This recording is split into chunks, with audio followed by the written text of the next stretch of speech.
La diabetes mellitus es una de las condiciones más comunes en México. Se presentan muchísimos casos anualmente. Es también una de las causas de complicaciones más frecuentes en ojos, riñones, corazón. También es una de las causas más frecuentes de amputación no traumática, es decir, no por accidente. Y actualmente se estima que hay 18 millones de mexicanos que viven con diabetes. No todos lo saben. La diabetes tipo 2 consiste básicamente en que el cuerpo ha perdido la posibilidad de utilizar de manera adecuada la energía en la que se convierten los alimentos que consumes. Eso pasa porque en el páncreas tenemos una hormona, se produce una hormona que se llama insulina. Cuando tienes diabetes tipo 2, esa hormona no puede trabajar de la manera adecuada. Entonces, en diabetes tipo 2, lo que se busca es ayudarle al organismo a que esa glucosa que está transitando por la sangre entre a las células de la manera adecuada y lo más rápido posible para que no se quede en la sangre y pueda dañar a los órganos. A mayor edad hay un mayor riesgo de desarrollar diabetes tipo 2. Entonces, las personas que tienen más de 60 años tienen un mayor riesgo de desarrollar diabetes tipo 2, pero hay otros. Está la herencia familiar o los antecedentes familiares, tener abuelos, papás, hermanos, con tíos con diabetes tipo 2 es otro riesgo. Las mujeres que tuvieron bebés que al pesar nacieron 4 kilos, más de 4 kilos, de 4 kilos para arriba, es otro riesgo. Tener obesidad hoy es uno de los factores de riesgo que tiene mayor peso para desarrollar diabetes tipo 2.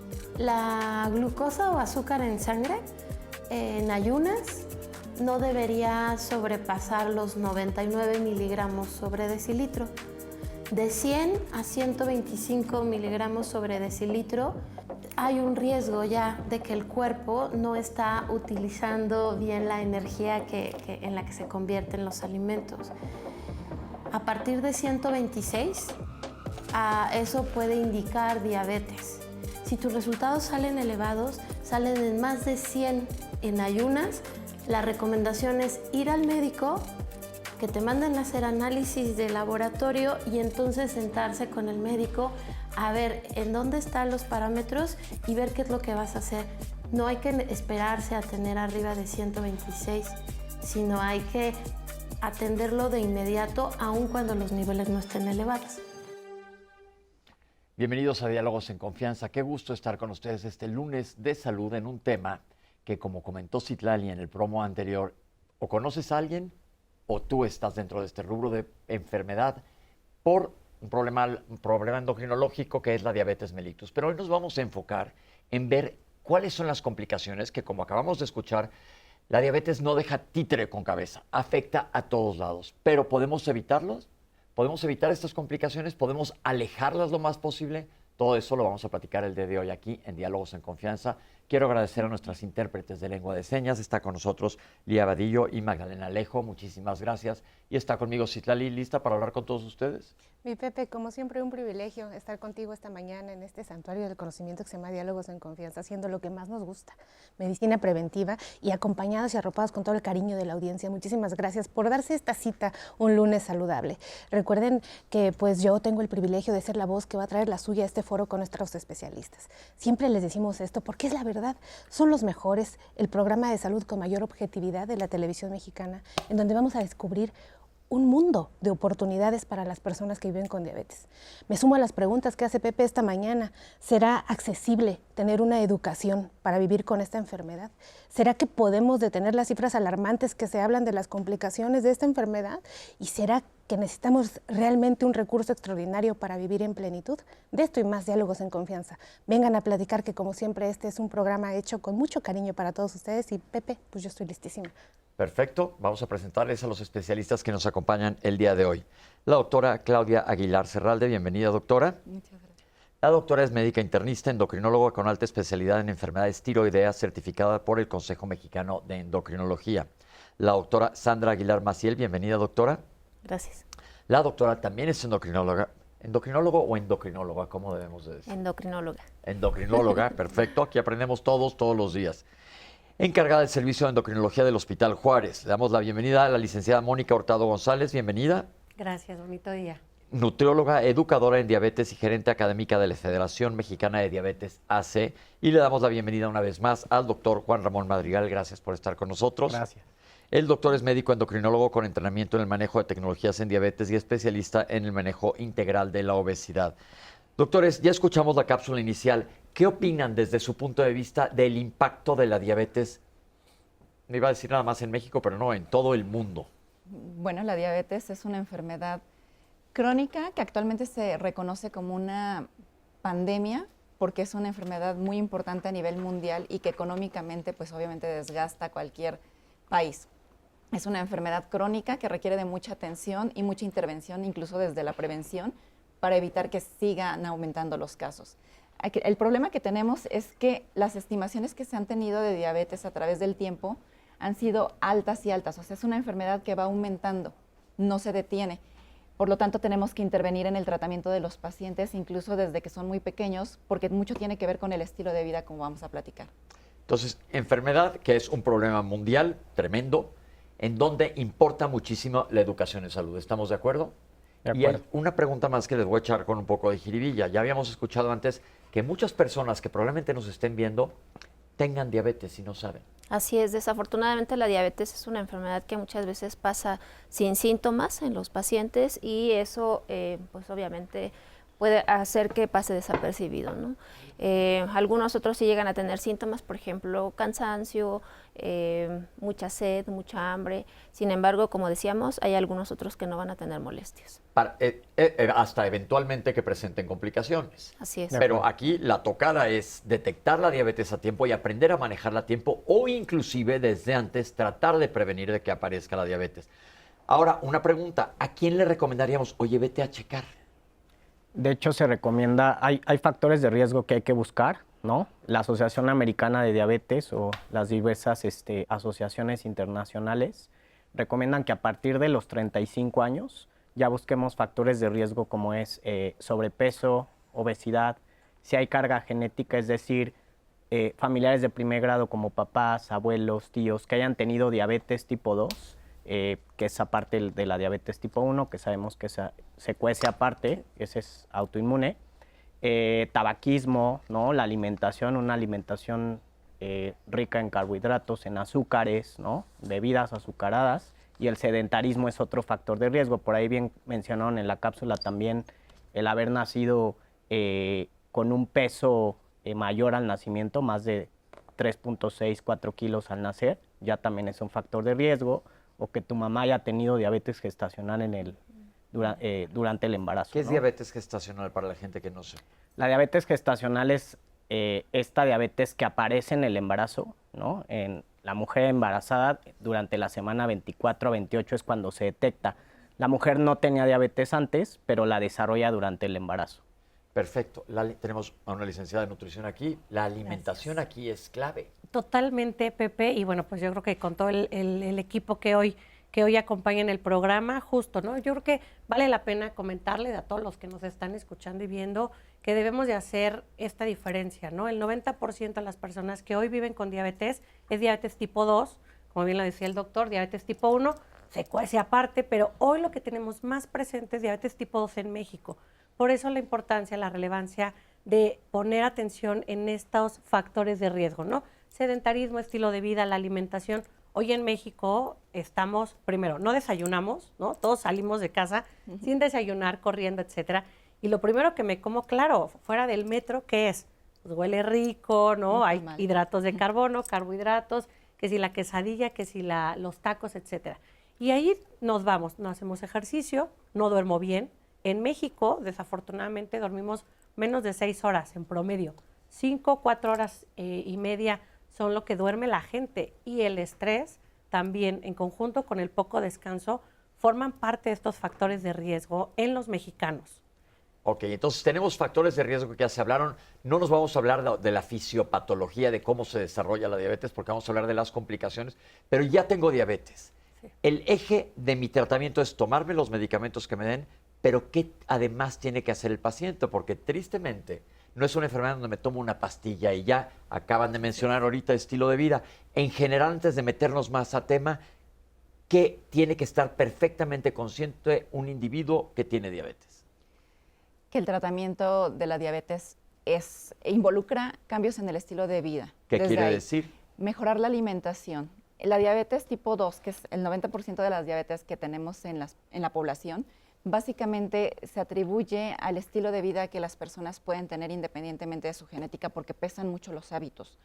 Entre eso, la alimentación importa mucho, como bien lo comenta la licenciada. Tenemos muchas personas que no tienen buenos hábitos, que pueden tener una dieta hipercalórica, consumo de carbohidratos simples, que son esos carbohidratos que no son favorables para el organismo, que consumen unas dietas altas en grasa, que tienen sedentarismo, que tienen la mínima actividad física, que podemos ver incluso desde edades muy tempranas, porque ya no acostumbran ni jugar, salir a lugares, incluso por la inseguridad.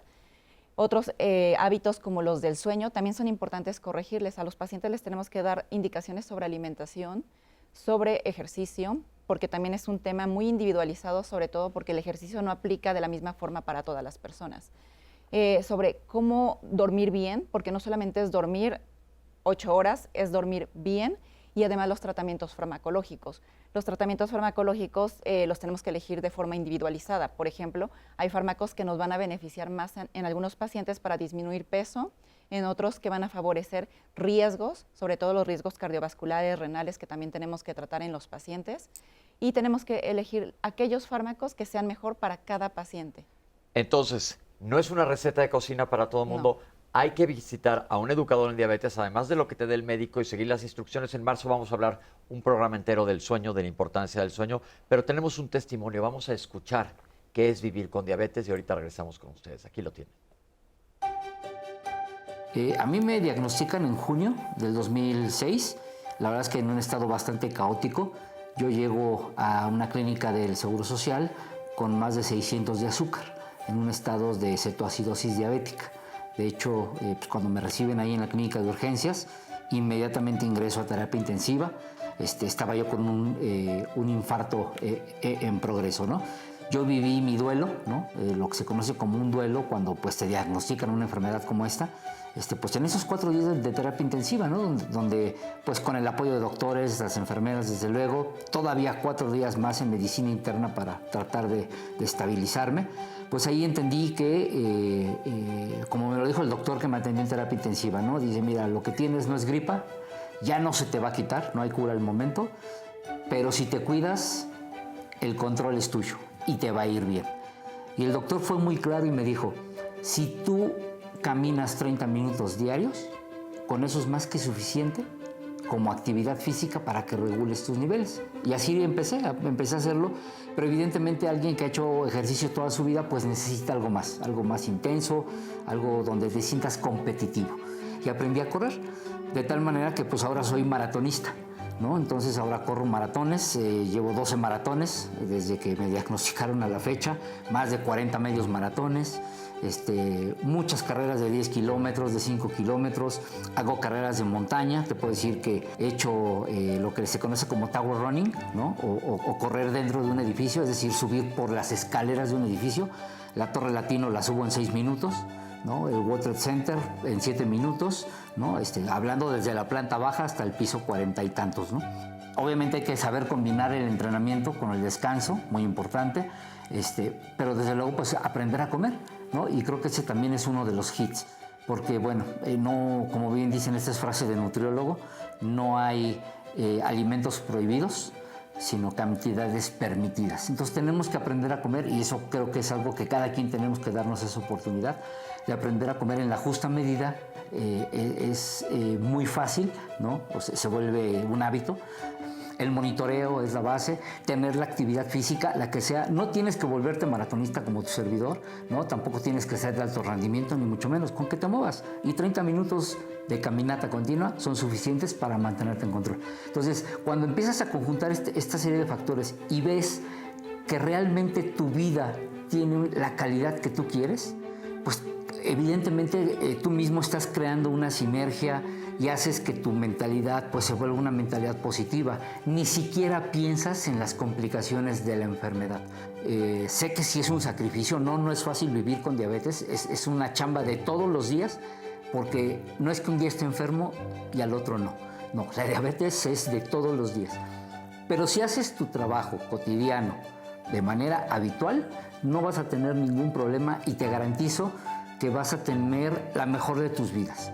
Cuando yo salí de terapia intensiva el día de mi diagnóstico, yo le prometí a mi familia y a mis amigos que me iba a cuidar. Y hasta ahorita, palabra comprometida, palabra cumplida. Eso. Te felicitamos, Edgar. Es un gusto ver gente que se vuelca así a atacar su enfermedad, pero dijiste algo muy clave. Probablemente no sea fácil, pero aprendes a vivir con ella y hablamos ya de los hábitos. Si tú incorporas, desde antes de tener diabetes, hábitos saludables en tu vida, va a ser algo mucho más sencillo. Pero hay algo importante aquí de este testimonio. Él debutó, es decir, inició con una complicación muy, muy seria. Él no sabía. Por eso lo que le comenté al doctor, le pregunté al doctor San Román hace rato, es qué tan importante es checarse desde antes. Ya nos dijo él quién nos tenemos que checar, porque no queremos llegar como él a una terapia intensiva, sino tratar de evitar este tipo de problemas desde antes. Es una de las complicaciones, la doctora lo dijo, en un inicio puede estar silencioso y no te das cuenta. Nosotros vamos a hacer un corte y ahorita regresamos con ustedes aquí totalmente en vivo en Diálogos en Confianza. No se vayan.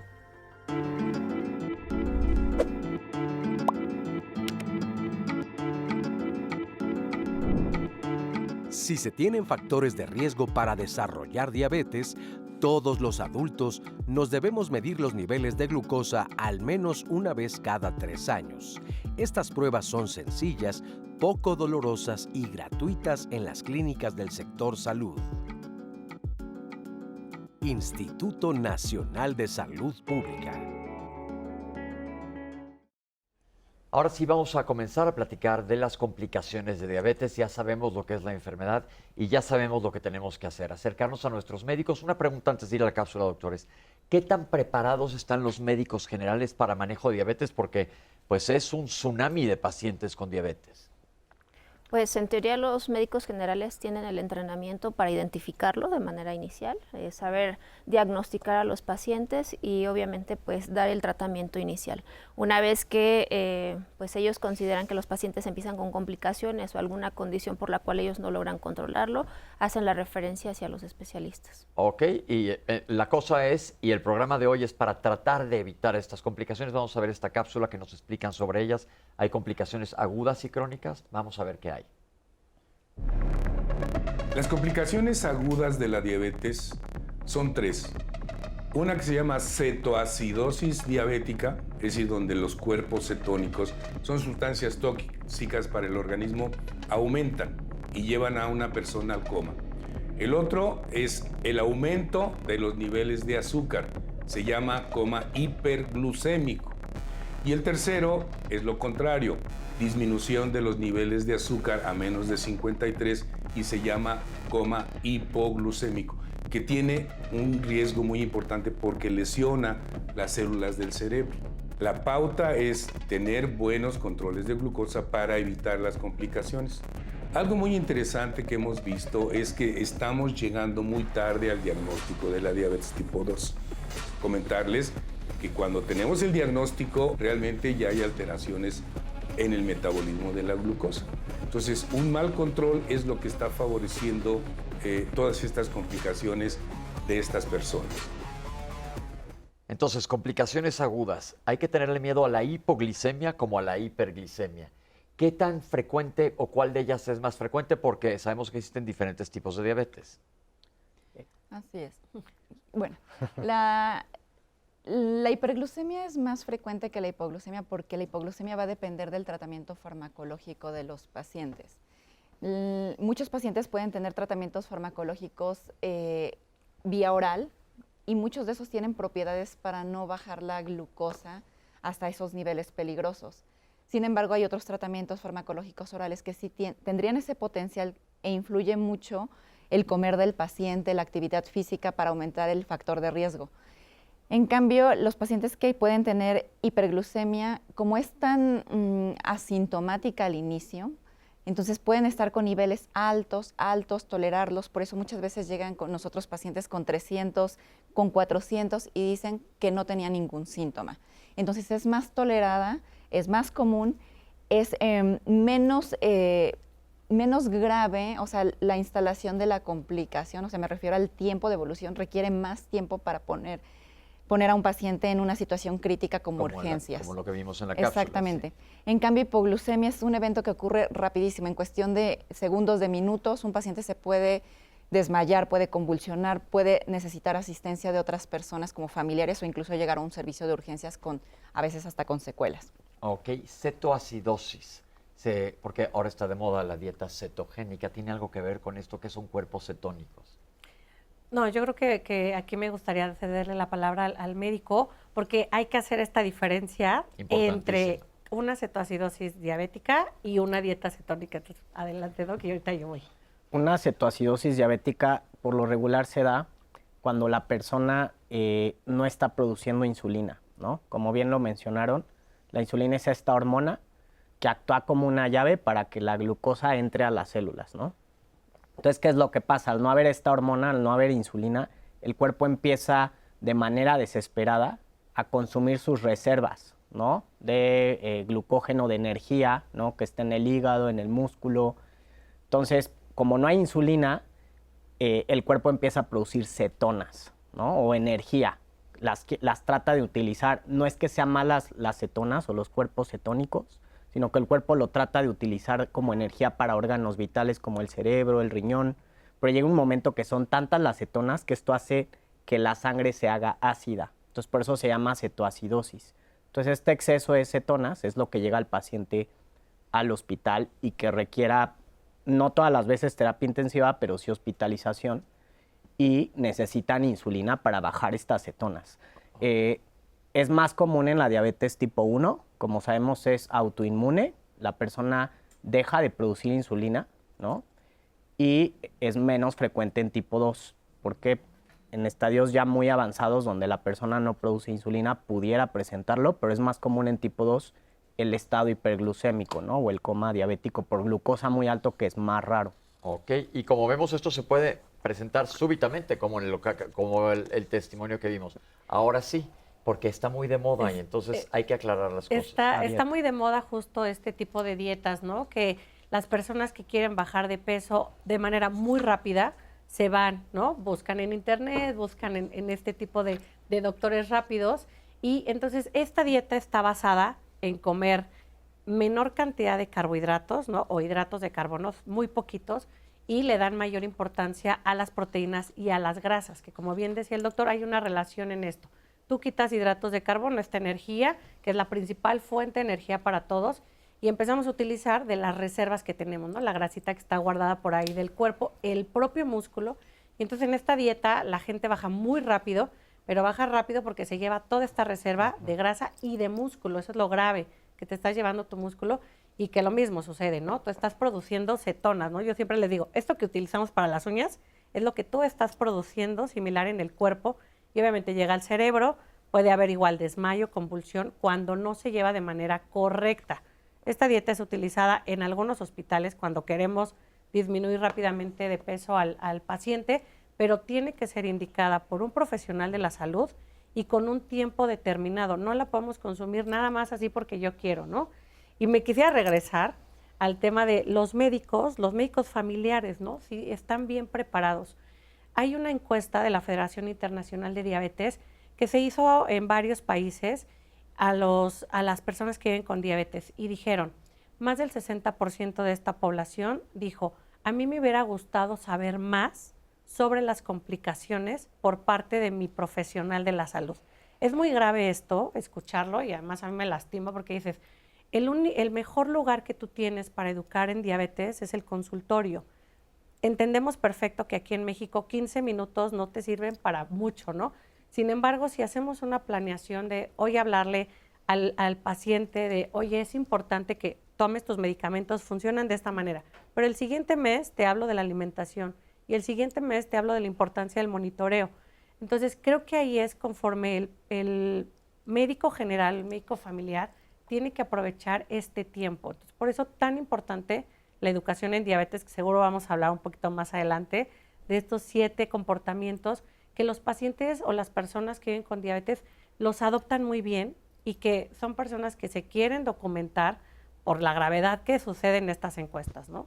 Ok, y la analogía que nos hiciste con la acetona de las uñas, cuerpos cetónicos son similar a la acetona que con lo que se utiliza en las uñas. Y mucha gente, la realidad es que hacen la dieta cetogénica, en realidad ni siquiera producen cetonas porque no las saben llevar, pero ese no es el tema de hoy. Estas complicaciones agudas, ¿pueden ser mortales para un paciente? Desafortunadamente sí, como decían en la cápsula, pueden llevar a que los pacientes terminen en unidades de cuidados intensivos y sí, sin duda favorecen un riesgo de mortalidad para ellos. Eso es muy importante que lo sepamos. Y no es que tenga que esperar años un paciente que está con diabetes para que se presente. Claro.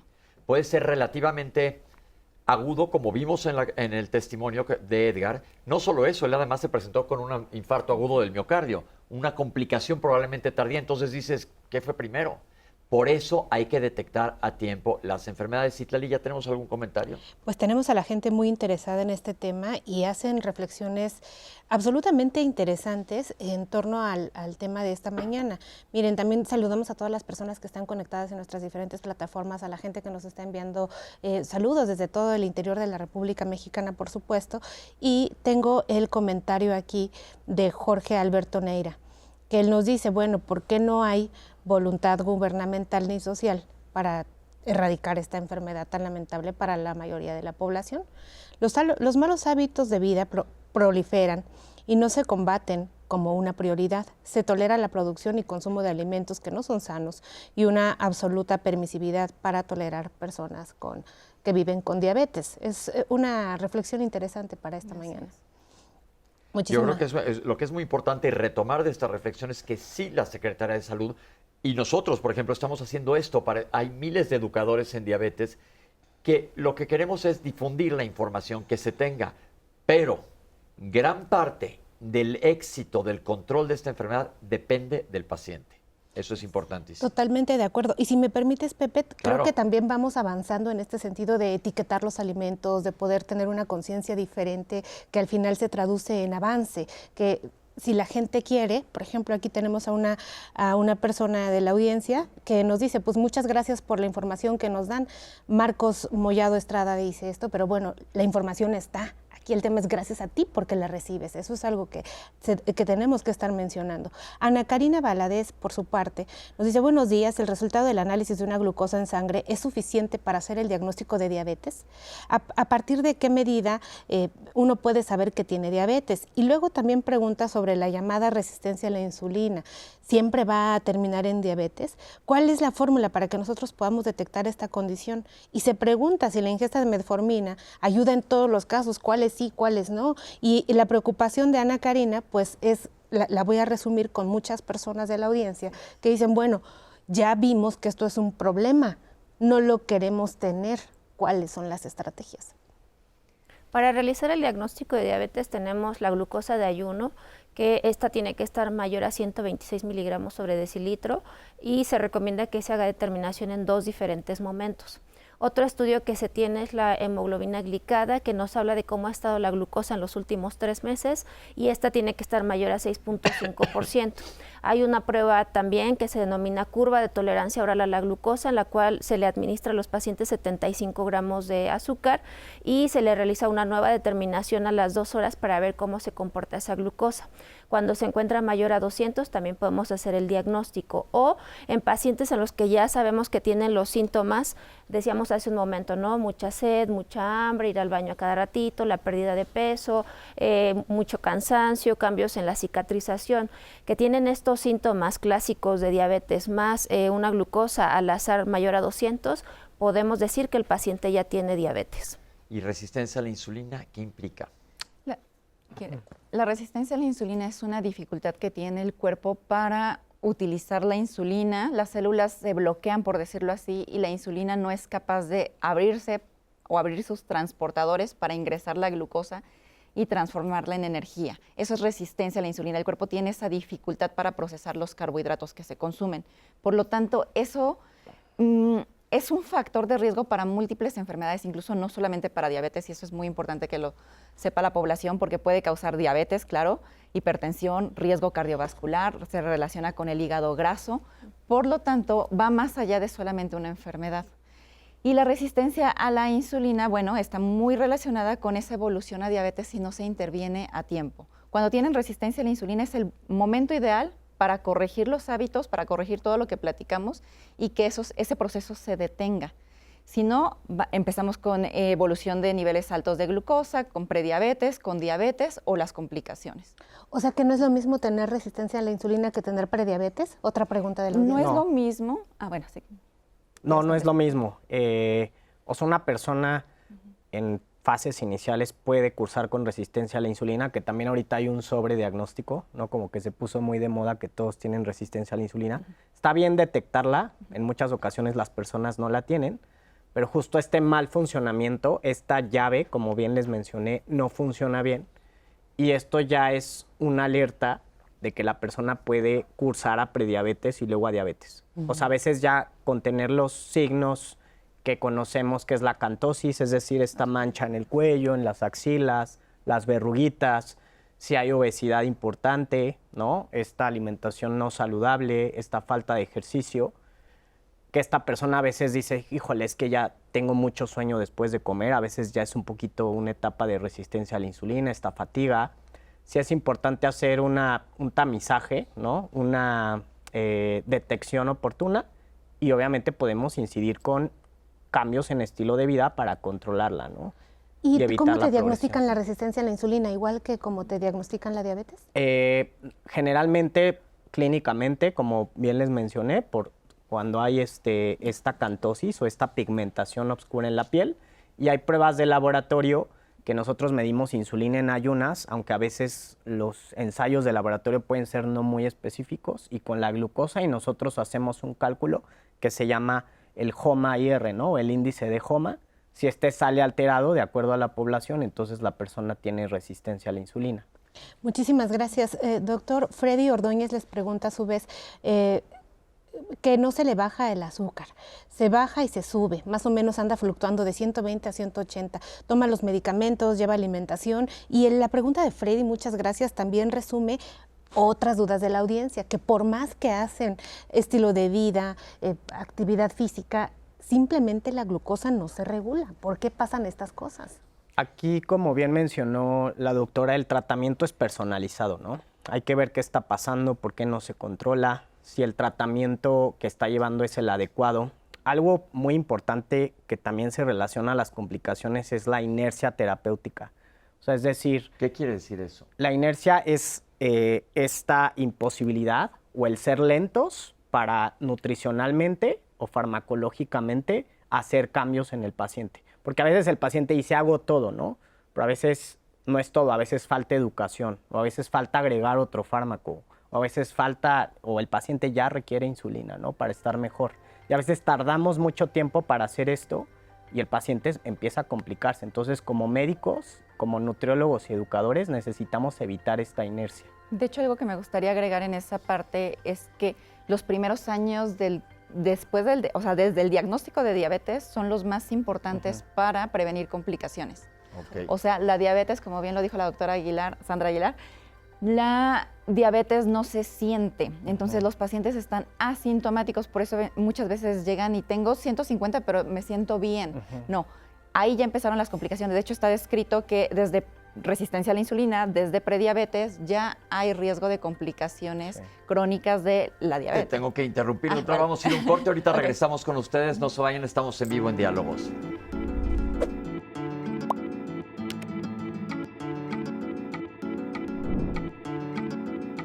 Si ya has sido diagnosticado con diabetes, recuerda que la mejor forma de prevenir complicaciones es asistir a consulta médica, seguir el tratamiento indicado, monitorear tu glucosa y controlar otros factores de riesgo como la presión arterial y el colesterol.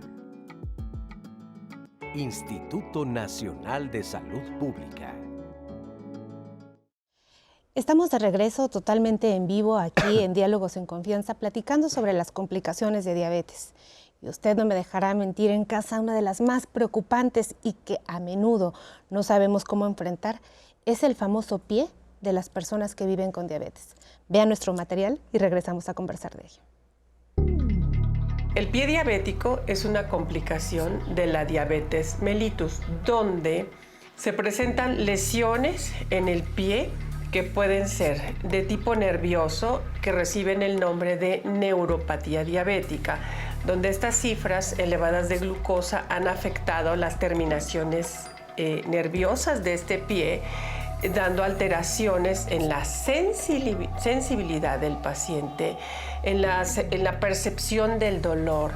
Y este pie se va deformando a nivel de los músculos, a nivel de las estructuras de los huesos, donde se puede perder el arco plantar del pie, donde los dedos se van deformando y se producen dedos en garra.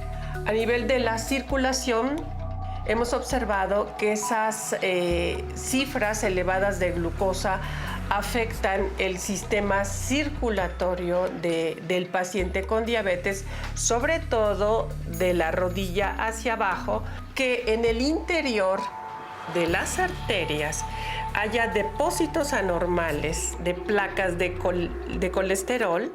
Y entonces, de tener una arteria pues sana, se va obstruyendo y se va tapando. Esto no es de una forma aguda, que hoy tengo las arterias bien y mañana ya las tengo tapadas. No, esto es a través de los años. Si un paciente diabético tiene una ámpula o tiene una pérdida de piel, esto es una urgencia médica. Si la piel está roja, caliente, inflamada, es otra urgencia médica.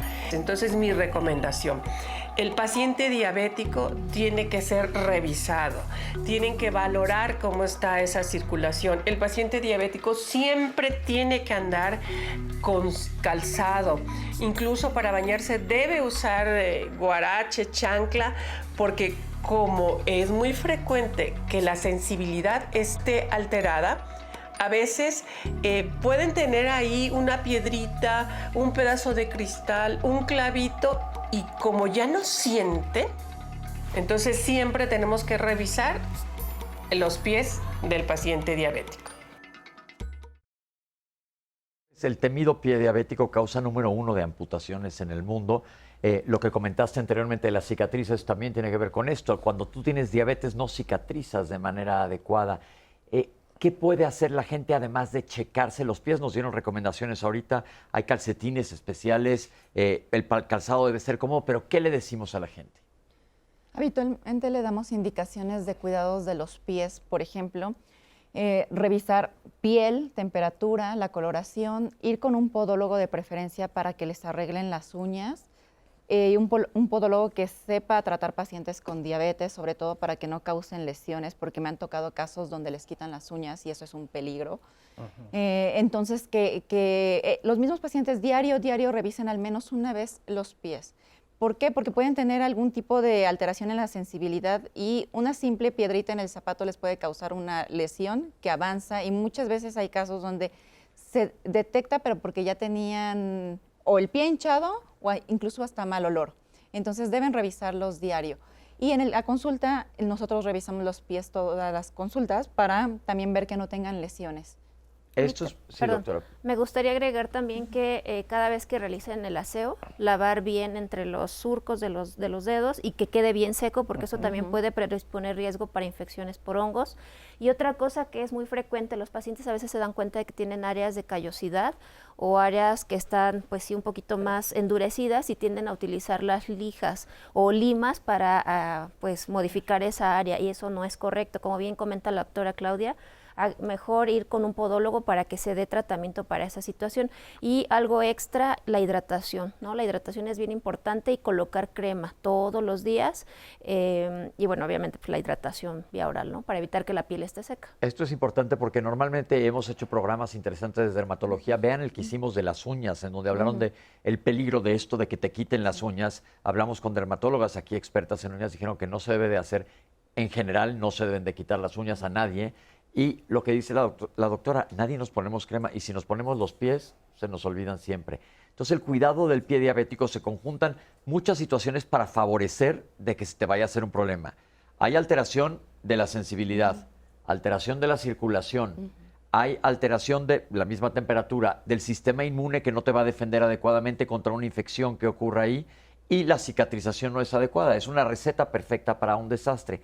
La alimentación adecuada tiene que ver con el pie diabético o con el paciente entero. Tiene que ver con el paciente entero. ¿Por qué? Porque justo todas estas complicaciones de las que hoy hemos hablado, que va desde el cerebro hasta la punta del pie, tienen que ver con que tú mantengas un control o manejes de manera adecuada tus valores de glucosa. Hoy tienes un diagnóstico de pie diabético, tienes una lesión, pero si no tienes buen manejo de tus valores, este pie va a continuar así, ¿no? Por más que te pongan algún medicamento, haya una intervención mayor. Entonces, por eso la alimentación es de suma importancia. En la alimentación, en verdad, como bien lo decían en la cápsula, no es que existan alimentos prohibidos, hay cantidades moderadas y obviamente recomendadas para ti. Y en la alimentación de una persona que vive con diabetes no es diferente a la alimentación de todos los integrantes de la familia. ¿Por qué? Porque si hoy un integrante ya tiene alteración en su glucosa, seguramente los demás por ahí tienen algo. Y no hay que preparar un platillo diferente para papá o para mamá que vive con diabetes y otros platillos para los demás. Todos deben de comer igual, solamente hay que estar manejando las porciones. Yo creo que lo que acabas de decir probablemente es uno de los puntos más importantes del programa. Sí. Si toda la familia come sanamente, vas a evitar obesidad, vas a evitar hígado graso, sobrepeso. Claro que el doctor comentó que hay un factor genético que nos predispone, pero es una conjunción de factores para que se presente la enfermedad. Y la alimentación es uno de los pilares importantísimos. Entonces, comer adecuadamente y luego vemos en internet, no, cura para el pie diabético, cómete, voy a inventar, cucharadas de cúrcuma, estoy mintiendo, ¿eh? No hay una medicina que te cure el pie diabético. No. Y esto me lleva a otra pregunta. ¿Qué hay de los remedios caseros que ustedes escuchan todo el tiempo, doctores? Y la gente seguramente nos dice, pues yo hago esto, hago el otro, el nopal, etcétera. Bueno, pues hay muchos mitos sobre diabetes, entre ellos sobre la alimentación. Como bien lo comenta, la alimentación sana es lo que se requiere para todos. Los nopales, pues en nuestra comida, ¿no? Pero no como un remedio. No es un Lo tratamiento. mismo platicábamos de la parte del vinagre de manzana tan recomendado. No es un tratamiento, o sea, tal vez lo podemos agregar a algunos alimentos, pero no, como tal no es un tratamiento. Debemos de tomar en cuenta una alimentación rica en alimentos de calidad, de fibra, cereales integrales, no cereales que a veces venden de forma comercial con sus etiquetas negras, ¿no? Que nos mandan la alerta ahí. Vegetales en cada alimento principal, que la dieta en general de los mexicanos tiene pocos vegetales, aunque somos un país rico en vegetales, con todos los ingredientes que necesitamos. Las frutas también no son algo que esté prohibido, ¿no? Que muchas veces llegan los pacientes con diabetes y dicen, me prohibieron las frutas, realmente no hay frutas prohibidas, incluso platicamos con ellos sobre qué frutas son más recomendadas, tal vez por cantidades más permitidas y frecuencia, y en aquellos que están un poco descontrolados, pues tal vez moderar algún tipo de fruta. Pero por eso dicen que hay que individualizar. Exactamente, todo es individualizado, pero yo creo que exactamente un punto importante fue ese, la alimentación debe ser sana para todos, porque incluso los hábitos se heredan. La alimentación se aprende desde muy chiquitos y es la que se continúa también de adultos. Me voy a permitir regresar al pie de las personas que viven con diabetes, porque justo en esta complicación la gente quiere saber a quién se va a complicar. ¿Todas las personas que viven con diabetes se complicarán o a cuántos años después de vivir con diabetes, no sé, controlada o descontrolada, empieza este tipo de manifestaciones? La verdad es que, o sea, un adecuado manejo integral, es decir, educación, alimentación, actividad física, un adecuado tratamiento farmacológico. Si la persona está en metas de su glucosa, la persona que iba con diabetes no tendría por qué desarrollar complicaciones, ¿no? Ya ahorita, o sea, a estas alturas donde hay tanta información, que ojo, hay que tener cuidado con la información, y con tan buenos medicamentos, ya ahorita se están empezando a integrar buenos fármacos justo para evitar complicaciones al sector salud. La persona no tendría por qué desarrollarlos, ¿no? Hace 20, 30 años, pues la mayoría de las personas se complicaban, ojos, amputaciones, riñón. La verdad es que ahorita ya no es como que en tanto tiempo te vas a complicar. O sea, eso es un mito de que, ya me dio diabetes y me van a llegar todas las complicaciones o la diálisis, no. Pero y si te estás cuidando es mucho más difícil que se presenten Es las más complicaciones. difícil. Ahora, se habló, ahorita hay que retomar lo del duelo porque también es importante, la salud mental es importantísima, pero hablando de complicaciones crónicas, se habló del sistema cardiovascular y accidentes cerebrovasculares. Si en el pie diabético no está llegando la sangre adecuadamente, es la misma circulación que tenemos en todo el organismo. ¿Qué es lo que ocurre en el corazón, en las arterias coronarias que son pequeñas y en los vasos sanguíneos de la cabeza? Pues desafortunadamente la principal causa de mortalidad en México son las causas cardiovasculares. Los pacientes con diabetes muchas veces cursan con otras condiciones, por ejemplo, obesidad, hipertensión, trastornos con colesterol, triglicéridos, y todo eso favorece un riesgo para que el corazón o, como bien decías, el accidente cerebrovascular se pueda presentar en los pacientes. Y eso pues puede condicionarles un riesgo de mortalidad, ¿no?, incrementado. Entonces, ahí están otras situaciones que pueden ser muy peligrosas. El duelo, cuando te dicen tienes diabetes, como lo escuchamos en la cápsula, sientes que a lo mejor diabetes o la enfermedad que sea, se te viene el mundo encima. ¿Qué hay de la salud mental y la importancia que se le está dando desde su punto de vista? Yo creo que es súper importante la salud mental. No todas las personas toman de la misma manera el diagnóstico. Hay personas que se bloquean, ¿no? O entran en la no aceptación. Ahí sabemos las etapas del duelo. Entonces, la persona que entre y cómo es posible, si yo me cuido, ¿no? Sobre todo también en diabetes tipo 1, que sabemos que no se relaciona al estilo de vida.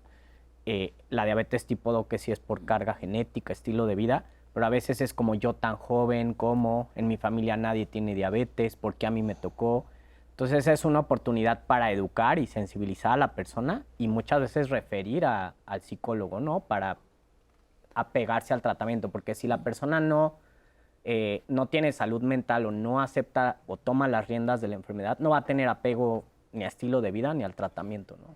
Quizás funcione menos el tratamiento en una persona que no. Exacto. Ahora, ¿el duelo se presenta cuando te dan el diagnóstico o es que una persona que vive con diabetes tiene el duelo prolongado porque al final estás pensando y además estás observando cómo hay un bombardeo de información que te dice, te puede pasar esto, y entonces te quedas así como, ¿y ahora? Cuando no se cuidan los pacientes, cuando identificamos que no siguen las medidas de tratamiento con los medicamentos, con el ejercicio, con la alimentación, podemos empezar a sospechar que el paciente curse con alguna situación emocional en la cual no ha habido una aceptación de la enfermedad y por ello es que no llevan el tratamiento o las medidas que se les indican de manera correcta. Entonces, es importante hacer el envío de manera temprana con el especialista en salud mental. Esto podría ser respuesta a la pregunta de hace rato, dice, yo ya hago todo. Y aún así no. Exacto.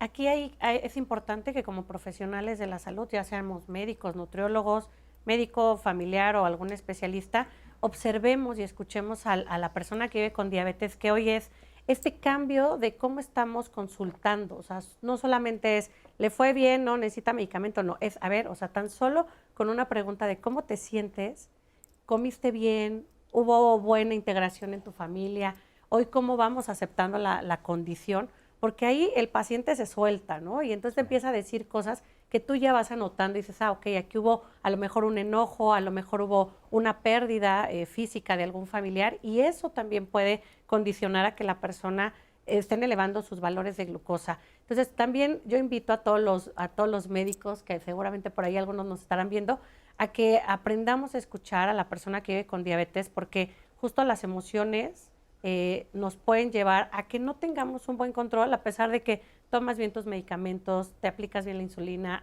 comes bien, haces ejercicio, pero hay algo ahí que no nos está dejando. Entonces, escuchemos, seamos más perceptivos y también como pacientes pidamos al médico, oye, me estoy sintiendo así, ¿qué puedo hacer? Porque la parte del duelo que decíamos ahorita, la primera etapa es la negación. Entonces, yo no quiero, ¿no? O de algo me he de morir, que eso lo dicen mucho los pacientes. Y también aceptar, ¿no?, que las condiciones emocionales son un problema que tenemos que tratar. Así como tenemos un dolor físico, también es importante tratar el dolor emocional, que muchas veces es difícil expresarlo. Y desafortunadamente mucha gente no tiene esa apertura de poder acudir a una evaluación con un especialista de salud mental, pensando el famoso de no estoy loco, no necesito que me vea alguien de este tipo de atención. Me gusta mucho cómo lo plantea la doctora, porque antes salud mental, nadie hablaba de salud mental. Sí, En mi época era de, va a ir al psicólogo, dilo en secreto.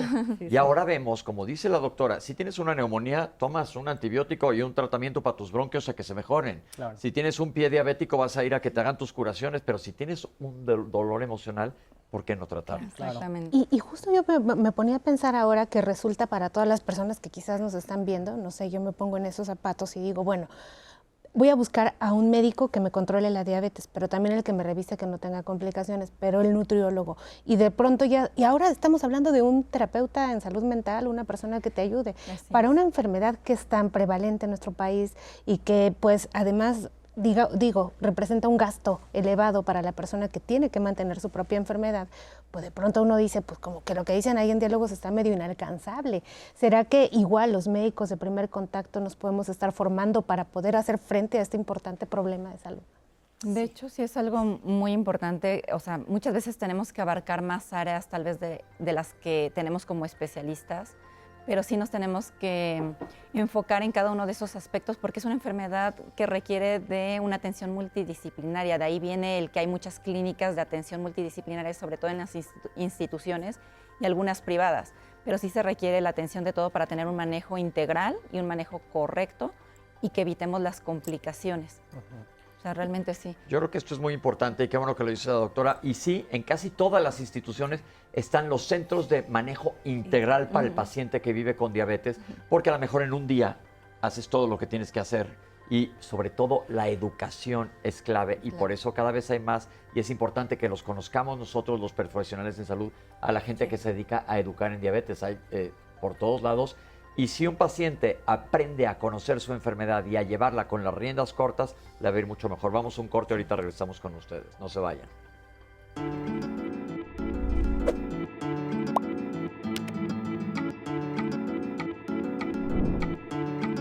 Si tienes diabetes y no tienes vigilancia médica, asiste a las clínicas del sector salud para valoración y seguimiento. Instituto Nacional de Salud Pública. Seguimos platicando sobre las complicaciones de la diabetes. La causa número 1 de ceguera en el mundo es la retinopatía diabética. ¿Qué quiere decir esto?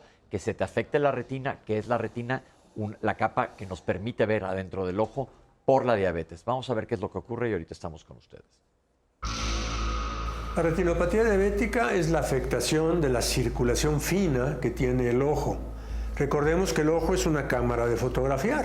Tiene lo que se llama los lentes, tiene un segundo lente en su interior, tiene un control de la luz, pero lo más importante es la película, es la retina. La retina es un derivado que viene directamente del cerebro y sus funciones son muy altas, pero las exigencias también.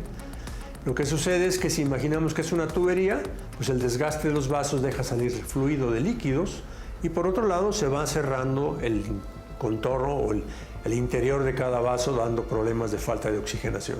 Es silencioso y gradualmente va afectando esta circulación de esas dos maneras. Libera unos líquidos que empantanan las áreas finas de visión y por otro lado llega a provocar la formación de vasos nuevos en el ojo. Y esta es la historia de esta enfermedad a la que se agrega muchas veces la hipertensión arterial.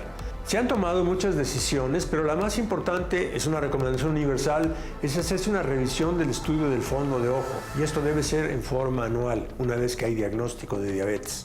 La segunda indicación importante es apegarse a las indicaciones del tratamiento. Todas las enfermedades crónicas hacen que el paciente pierda adhesión y continuidad a las indicaciones médicas. Y ahí la importancia de esta oportunidad de mandar un mensaje de que todo paciente que tiene ya diagnóstico de diabetes, primero se haga revisar y segundo, se apegue a las indicaciones de su médico.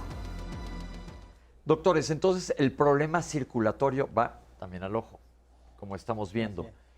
¿Qué porcentaje, vamos a hablar de realidades en nuestro país, de pacientes que viven con diabetes visitan al oftalmólogo? Híjole. Es raro. No tengo la cifra exacta, Pero es poco. Es poco. Sí, es poco. Es poco. Y hemos hablado anteriormente con oftalmólogos y en teoría debería ser una vez que te diagnostica, bueno, todo mundo deberíamos unir una vez al año al oftalmólogo, pero una vez que te diagnostican diabetes, sería ideal que te revisaran. En diabetes Al tipo menos 2, sí. A una vez al partir año. del ¿Y en tipo 1? diagnóstico. A partir del 5º año se recomienda que acudan a revisión por oftalmología, una revisión completa. Ok, porque la gente, digo, los ojos los valoramos todos muchísimo. Y nos da mucho, me dices, híjole, voy a empezar a dejar de ver, me voy a quedar ciego por diabetes. ¿Qué hay de realidad en lo que acabo de decir? Sí, la ceguera en nuestro país y en el mundo es la primera causa por diabetes, ¿no? Entonces, es algo muy real, muy cierto. Como bien comentamos, un manejo integral debería de evitar llegar a esta complicación, ¿no? Y sobre todo la detección, hacer campañas de fondo de ojo, acudir al oftalmólogo, incluso ¿Qué quiere ya... decir fondo de ojo? Fondo de ojo es revisar justo la retina, ¿no? Asomarte al ojo. Asomarte justo al órgano principal del ojo que nos ocasiona ver, ¿no? Con claridad, y que eso envía señales, es el órgano que envía las señales hacia el cerebro, y esto proporciona las imágenes, ¿no? Entonces, ya se puede hacer un fondo de ojo, o también ya hay estudios ya con tecnología que permiten que a veces el paciente, mediante campañas, pueda ir, le toman una fotografía de su retina y esta la interpreta un oftalmólogo, y si hay o no retinopatía, entonces se tienen que tomar las acciones pertinentes que ya las realice el oftalmólogo. Ok, entonces se llama retinopatía, enfermedad de la retina. Ya que existe algo de retinopatía, ¿se puede hacer algo? Sí se puede. Aquí lo principal es el manejo glucémico y multifactorial. Manejo glucémico es de la diabetes. De la glucosa, de la presión, del colesterol, todos los factores metabólicos que van a influir en el desarrollo de la retinopatía. Pero ya que hay retinopatía, dependiendo el grado de retinopatía, el paciente puede recibir ya sea una inyección o láser, ¿no? Para evitar la progresión de la retinopatía. Es decir, existe ya en los tratamientos oftalmológicos, han avanzado lo suficiente que se puede dar un tratamiento ya que hay retinopatía, pero lo ideal, volviendo aquí a lo que estamos platicando, es evitar que se produzca. Sí. Y aquí justo en la prevención, lo que como comentan los médicos, es desde el inicio, ¿no? O sea, si tú sabes, ya hoy que te diagnosticaron con diabetes tipo 2, si tu médico familiar te dice, a ver, vámonos al oftalmólogo, vámonos al nefrólogo para que revise tus riñones, vámonos al podólogo especialista en diabetes, vámonos al cardiólogo, es decir, tú empiezas hoy con un diagnóstico, pero empiezas con un monitoreo de todos tus órganos para saber qué tan dañados están, porque también lamentablemente lo que nos dicen las encuestas internacionales es que la persona a veces se diagnostica con diabetes cuando diagnostica una complicación. Como Entonces, pasó en la cápsula. estamos llegando muy tarde a este diagnóstico y este tratamiento de las complicaciones. Decíamos también al interior, hace un momento, el tener diabetes, el vivir con diabetes tipo 2 o tipo 1 es muy caro y necesitas un equipo multidisciplinario. Nosotros desde la Federación Mexicana de Diabetes contamos con 21 asociaciones a lo largo de todo el país, que estas asociaciones tienen a los especialistas a un menor costo, evidentemente, o algunos servicios son gratuitos. Por ejemplo, tenemos campañas de fondo de ojo, tenemos campañas para revisar los riñones, que bueno, a lo mejor en tu servicio público tardas meses para ir al cardiólogo o al nefrólogo, tú acudes a una asociación y bueno, pues se dan estos estudios, ¿no? Entonces, La gente que nos está viendo, ¿cómo pueden localizarlo? Sí, pueden buscar en internet, si tienen Facebook o cualquier página de internet, Federación Mexicana de Diabetes, y ahí busquen asociaciones afiliadas, y ahí vienen las direcciones en las ciudades que nos encontramos y los servicios que prestan. Porque esto es información. Claro. Y esto Claro. es ayuda al público Así general es. y estás a un clic en una computadora de averiguar quién está relativamente cerca de ti para prevenirlo. Me llega una pregunta de Melis al teléfono que dice, a mí me tiemblan mucho las manos, ¿puede ser hipoglicemia? Solamente cuando se asocian a otros síntomas también, porque habitualmente la hipoglucemia tienen una sudoración fría, nerviosismo, hay temblor, pero acompañado de otros síntomas. Lo ideal es que se haga la determinación de glucosa en ese momento para ver los niveles. Si tiene menos de 70 miligramos por decilitro, sería hipoglucemia. Ok. Si se descarta porque tiene un nivel mayor, no tendría por qué Entonces hay que preocuparse. buscar otras causas de temblor Exactamente. probablemente. Así es. Citlali. Bueno, tenemos a la audiencia. El caso de Susana Velázquez en Facebook tiene a su hijo de 16 años. Le hace estudios porque orina espumoso, con colesterol al límite, triglicéridos bajos, también ácido úrico al límite y tirando proteína en la orina. ¿Qué especialista debe de ver a su hijo? ¿Un nefrólogo? Lo Yo creo que un adecuado es que el nefrólogo. nefrólogo. Obviamente descartar que hay algún tema de la glucosa metabólico, ¿no?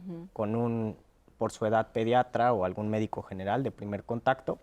Pero si esto no es posible, entonces acudir con un nefrólogo para hacer las pruebas pertinentes. ¿Un nefrólogo es el especialista en qué? En el riñón. En el riñón, es el que te valora el riñón.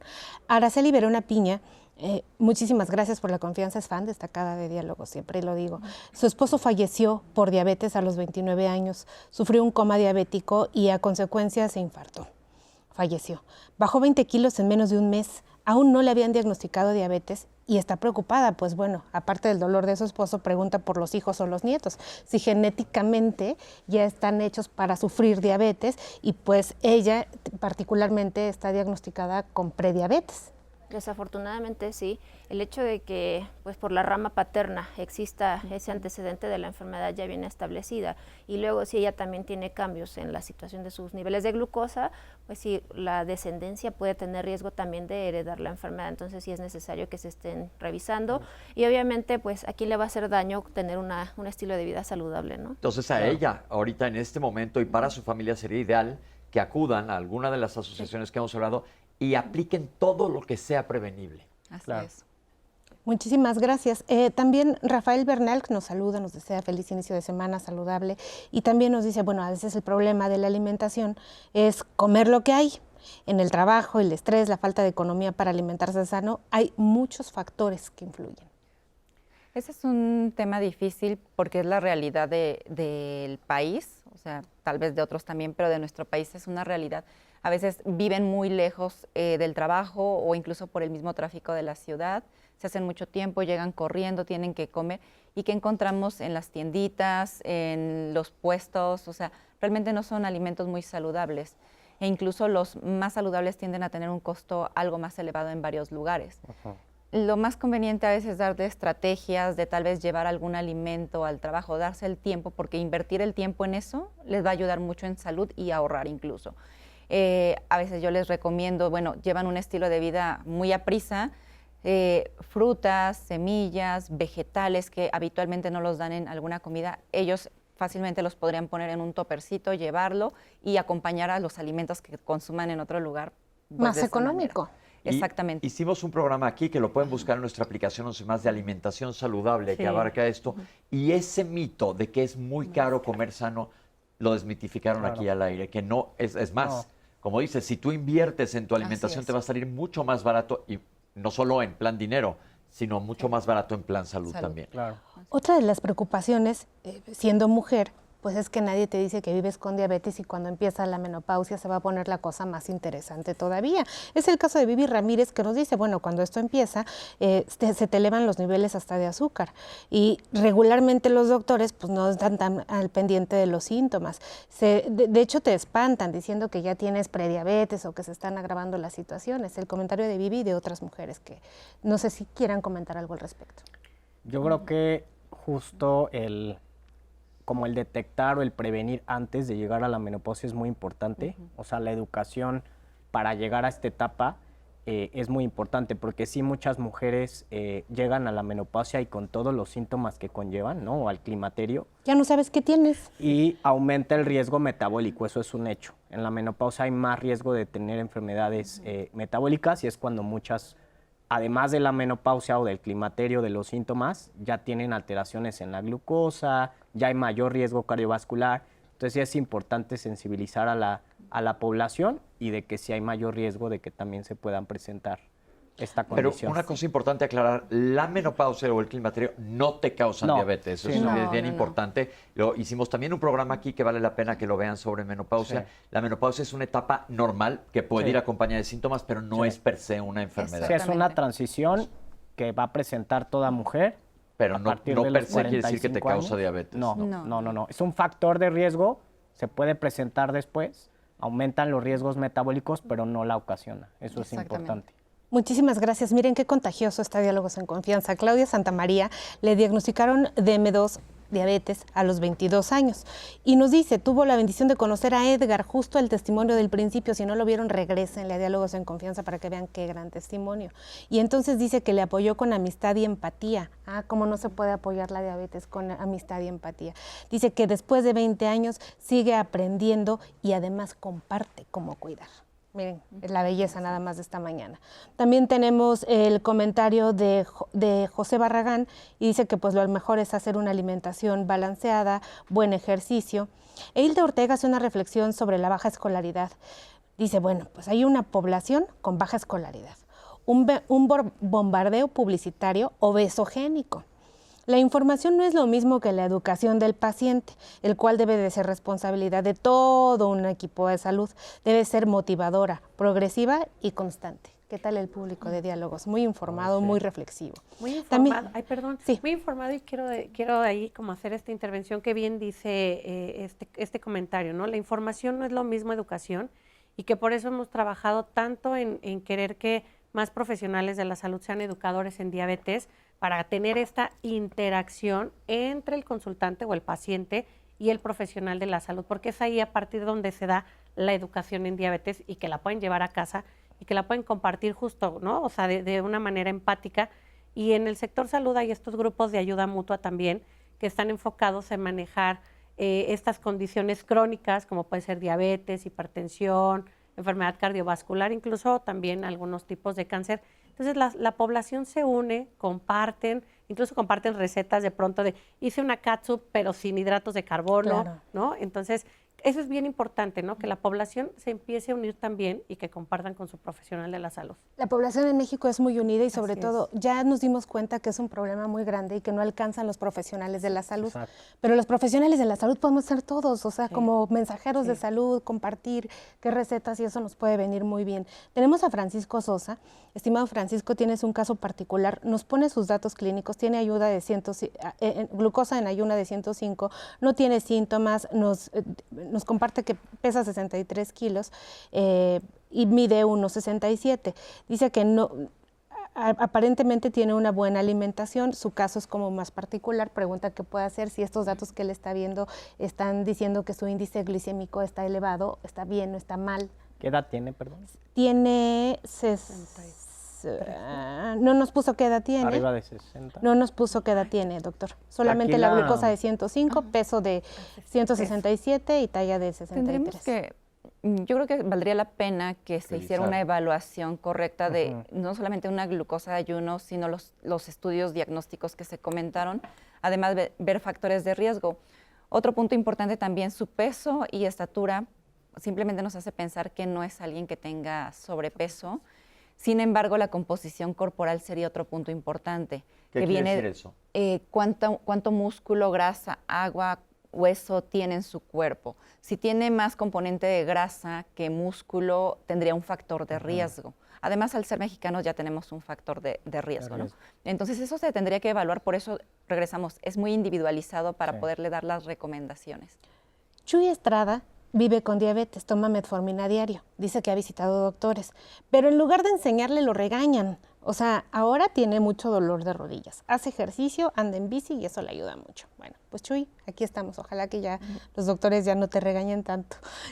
Vamos a ver aquí el comentario de Vero Rodríguez, que dice excelente mañana, tiene una hija que está embarazada, le detectan diabetes, la mandaron a nutrición. Tiene una ginecóloga especializada, pero le dan una dieta que dicen que no es correcta. ¿Hay algún especialista en nutrición especializado en mujeres que viven con diabetes gestacional? Sí, bueno, te puedes especializar en diabetes gestacional o para ver embarazo de alto riesgo. Y lo más importante aquí es, hoy lo que estamos viendo es que los ginecólogos, si la mujer ya llega con sobrepeso, llega con obesidad y factores de riesgo, desde ahí puedes indicar una curva de tolerancia. No te tienes que esperar hasta la semana 24, 26 para poder diagnosticar diabetes gestacional, porque a veces la mujer ya llega con estos síntomas o con estos signos presentes. Y ahí la modificación de la dieta es importante. No es que tenga que ser súper especializada, las recomendaciones son las mismas, hidratos de carbono disminuirlos, hay que dar estos tiempos de comida, pero sobre todo es el monitoreo de glucosa que debe de tener la mujer. Ahí sí tenemos que estar muy específicos, su monitoreo en ayuno, 2 horas después del desayuno, la comida, y estar monitoreando. A mí, en lo particular, me gusta manejar embarazo con diabetes porque la persona se da cuenta, me dijo, ¿qué crees? Me comí medio panecito más y la glucosa se me elevó. Entonces, ella ya sabe que no puede comer esa media pieza más, ¿no? Totalmente. O sea, son situaciones mucho más específicas. Más específicas, como no más estrictas, pero más de observación. Con esa información nos vamos al corte. Estamos completamente en vivo platicando sobre complicaciones en diabetes aquí en Diálogos en Confianza. Pues mire usted, una de las áreas de oportunidad y un tema muy interesante, pero además hermoso, es cuidar la salud durante el embarazo. ¿Qué es lo que una mujer podría hacer para mejorar y vivir plenamente esta etapa tan maravillosa de la vida? De eso se trata mañana Diálogos en Confianza. En este foro ya sabe que usted va a tener toda la información que necesita. Muy importante. Y ahora pues vamos a hablar sobre cómo controlar la glucosa. ¿Qué hay del automonitoreo? Vea la cápsula y regresamos a conversarlo con nuestros especialistas. Una situación muy importante es precisamente el automonitoreo. La única forma que sabemos para poder saber cómo está mi nivel de glucosa es midiéndome la glucosa. En la diabetes tipo 2 realmente es picarse 1 o 2 veces al día y es la única forma de poder saber cómo están mis niveles de glucosa y va a servirme a mí y a mi médico para saber qué tipo de ajustes voy a tener que hacer en el tratamiento médico, pero sobre todo modificar estilos de vida. Soy diabética desde hace 5 años. La complicación fue que fue mi descuido, anduve de fiesta, no me tomé la pastilla, tuve malos hábitos alimenticios y por ese motivo la diabetes pues, me subió hasta 300. Acabé internada, ahí fue donde ya me dieron un seguimiento y me sometí a un régimen alimenticio bastante severo, sobre todo por salud. Los medicamentos me los tomé tal cual me los recetó el doctor, en llevar todo el proceso ya de la mano del médico, porque antes pues en andar de fiesta y desobedecer, pues no nos lleva a nada bueno. Ahora ya soy más dedicada, más estricta y pues todos los medicamentos los llevo muy bien. La pauta, la piedra angular del evitar las complicaciones es precisamente el autocontrol de la diabetes y eso es responsabilidad de la persona que lo contiene. Y mientras mejor control tenga, la aparición de las complicaciones se va a presentar muy tarde. Quiero comentar que el tener diabetes no es una sentencia de muerte. Al contrario, es la mejor oportunidad que tenemos como persona, como paciente que tiene la condición y su núcleo familiar, porque vamos a empezar a comer más sanamente, vamos a hacer ejercicio, vamos a bajar de peso. Y quiero decirles que el tener diabetes bien controlada, la sobrevida de esa persona es similar a una persona que no tiene esa condición. Por lo tanto, el buen control le va a permitir a esta persona una vida de relación muy importante. Responsabilizar al médico y responsabilizar al paciente es nuestra salud, hay que cuidarnos, pero no hemos acabado de hablar de complicaciones, se ha tocado muy por arriba el tema, doctores, y no quiero que dejemos de mencionar la causa número 1 de insuficiencia renal, que quiere decir que no te sirvan los riñones en el mundo, es la diabetes mellitus. Y este es un problema muy serio. Les recomiendo que vean el programa que ya hicimos con los especialistas en trasplantes de la necesidad tremenda que existe de reemplazar riñones en nuestro país. ¿Qué decimos de los riñones, doctores? ¿Cómo se monitorean? ¿Cómo cuidarlos? Ya vimos que es el cuidado integral de la enfermedad. Pero yo hubo por ahí un comentario también, proteínas en orina no son normales. ¿Qué focos rojos? Se recomienda que se haga una evaluación al año, por lo menos de un estudio especial que se llama recolección de orina de 24 horas y con ese nosotros podemos identificar si hay la presencia, como bien decían, de estas proteínas o estas sustancias que se empiezan a eliminar a través del riñón que no tendrían por qué estar presentes y bueno, también pues con la química sanguínea, ¿no? Nosotros podemos, de acuerdo a los resultados, evaluar si un paciente está teniendo alteraciones en la funcionalidad del riñón y bueno, en su momento derivarlos cuando se necesite. Porque es una tragedia, hace rato comentaron, el especialista en el riñón es el nefrólogo, pero lo ideal es no llegar al nefrólogo. Así es. ¿Por qué? Porque hay diferentes etapas en la insuficiencia renal. Las primeras, nuevamente, son imperceptibles, pero tu riñón se está dañando. Y si ustedes buscan en nuestra aplicación 11 más el programa que hicimos de los riñones, se darán cuenta de todas las funciones que tienen los riñones y todo esto se va pagando en diabetes. Entonces, es una verdadera tragedia de la cual también podemos defendernos. Claro. Y hay otra complicación que la gente tiene medio idea y no se habla de ella a menos que la padezcan, que es una tragedia. ¿Qué quiere decir, doctores, neuropatía diabética? Es un daño en los nervios, pero neuropatía puede ser, bueno, en diabetes de las principales es un daño nervioso que ocurre en las extremidades, principalmente los pies o los extremos de los dedos que se van recorriendo. ¿Y qué siente el paciente? Hormigueo, dolor que puede ir de leve a intenso, simplemente pierde la sensibilidad y es lo que lo expone a factores de riesgo. Pero también hay otros tipos de neuropatías, las gastrointestinales, las urinarias, las, genitourinarias, o sea, porque también se asocian a parte de disfunciones sexuales. Ok, otro tema más que del cual no se habla tanto. La neuropatía diabética es algo muy serio y no solo eso, sino que es de difícil manejo una vez que se presenta, porque el daño neural es irreversible. Entonces es un problema muy serio que también si nos cuidamos podemos evitarlo. Así es, como todas las complicaciones que ya hemos dicho, tanto agudas como crónicas, se pueden evitar si nosotros desde el que se hace el diagnóstico, que identificamos que un paciente tiene diabetes, se le da el tratamiento correcto y obviamente pues que el paciente se apegue, ¿no?, a las indicaciones. Ahora vamos a apegarnos a realidades que ocurren en nuestro país. No hay suficientes endocrinólogos, pero deberían de todos los médicos, y sé que tenemos un gran público médico, deberíamos de saber reconocer la diabetes, manejarla y patear las complicaciones, no dejar que aparezcan. Claro. Entonces, alguien que nos está viendo me va a decir, ¿con quién voy? ¿Con el médico general, con el médico familiar, con el internista o cuándo voy al endocrinólogo? Doctores. Yo creo que en nuestra población, como bien mencionas, no habemos suficientes endocrinólogos.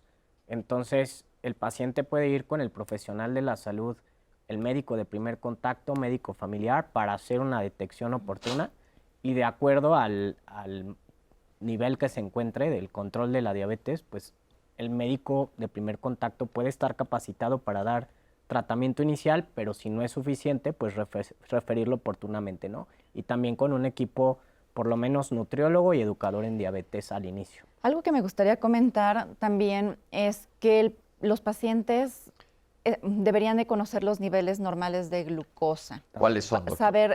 Saber cuáles son las metas. Por ejemplo, la glucosa, es muy individualizado también poner una meta, pero en general la glucosa en ayuno idealmente tiene que estar en menos de 130. Depende mucho de la edad del paciente, pero bueno, en general menos de 130. 2 horas postprandial, que eso lo tomamos en cuenta ¿Qué quiere decir postprandial? Desde el primer bocado, el tiempo. 2 horas después del primer bocado tomamos una nueva glucosa, que es la glucosa postprandial, y esa glucosa postprandial se recomienda que en general esté menos de 180. Los niveles de hemoglobina glucosilada en menos de 7%, pero regreso a lo mismo, es muy individualizado porque depende de la edad, otros factores de riesgo que puedan tener los pacientes. Y hay algo más, el monitoreo de glucosa que actualmente ya es más reconocido, que es el monitoreo continuo de glucosa, que nos ayuda a ver que el paciente se mantenga en rangos adecuados y seguros de glucosa. Eso va a prevenir cualquier complicación que tenga el paciente. Sin embargo, aquí mi comentario va porque los pacientes deberían de conocer los niveles adecuados, ya que si no los tienen, deberían cambiar de médico, cambiar de especialista, porque también se deberían de dar cuenta. El problema que tenemos a veces es que llegan y dicen, es que vengo con el especialista porque ya tengo complicaciones. Y realmente no debieron haber ocurrido esas complicaciones. Entonces, la obligación tanto médico como paciente es reconocer aquellas metas de glucosa que se cumplan y si no, pues bueno, no quedar en la parte de inercia terapéutica, sino avanzar. Y volvemos a una parte bien importante. El médico sí, te va a dar tu receta y te va a decir qué hacer, pero existen los educadores de diabetes. Es una enfermedad tremendamente prevalente y con un campo amplísimo que aprender. Todos.